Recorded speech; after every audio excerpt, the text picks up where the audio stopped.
Welcome back to Cybersecurity Threat and AI. I'm your host, Lora. This episode, we're digging into the biggest cyber attacks that shook the digital world in June 2025. If you thought few of the early months this year were intense, June proved that cybercriminals aren't slowing down, they're just getting sharper. It really did, Lora. We saw attacks targeting everything from entertainment to law enforcement, government portals to personal data troves. June was relentless. Let's start with the one that grabbed headlines across Southeast Asia, the Indonesian National Data Center attack. Yes, this was a major incident. On June 20th, Indonesia's National Data Center was hit with a ransomware attack. The group calling itself Brain Cipher claimed responsibility. It wasn't just a temporary glitch, it completely paralyzed immigration services. People couldn't get visas, passports, or even clear airport checkpoints. The government confirmed that over 200 institutions were affected, including the Ministry of Home Affairs. I remember hearing reports that even digital ID systems were down, travelers were stranded, embassies had to issue emergency documents manually. Exactly. The attackers demanded $8 million in ransom. And while the government said they didn't pay it, the ripple effect was enormous.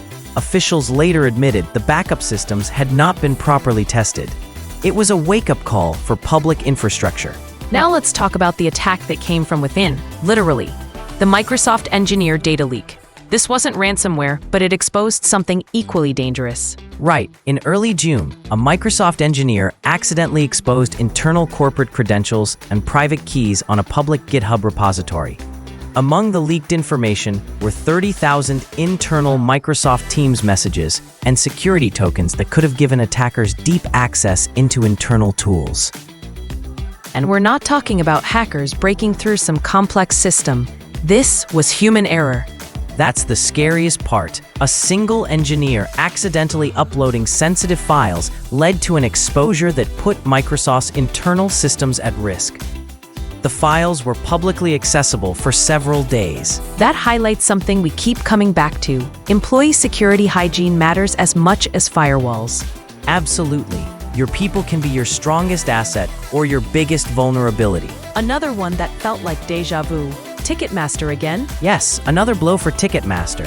Just weeks after their initial breach linked to the Snowflake incident, Shiny Hunters, the same group, released a fresh batch of data, about 193 million records.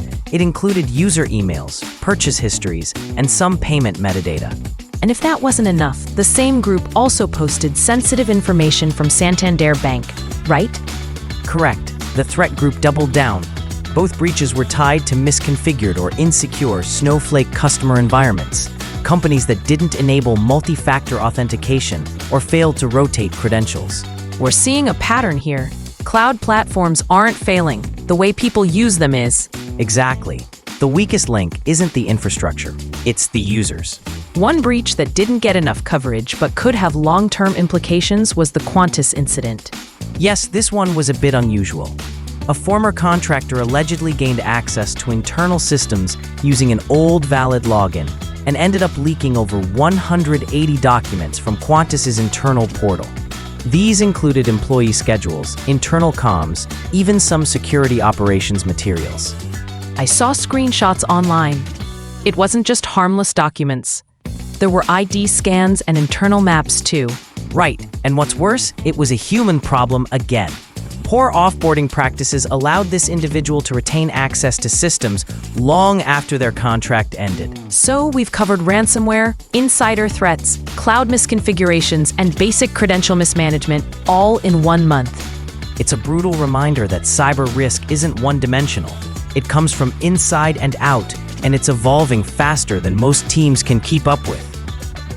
If you had to pick one lesson from the attacks in June, what would it be? I'd say never assume you're too secure to check the basics. Test your backups, audit your employee access, monitor credential exposure. Most of June's breaches could have been prevented with better routine discipline. And for listeners who are decision makers, review your cloud configurations. Check that MFA is enforced across every service. Exactly. A few hours of prevention could save you millions in losses and weeks of public fallout. Well said. Derek, thanks as always for breaking this down. Pleasure to be here, Lora. That wraps up our June threat review. To dive deeper, check out the full article at cybersecurity3ati.com. We'll be back soon with more insights into the evolving threat landscape. Until then, stay secure and stay vigilant.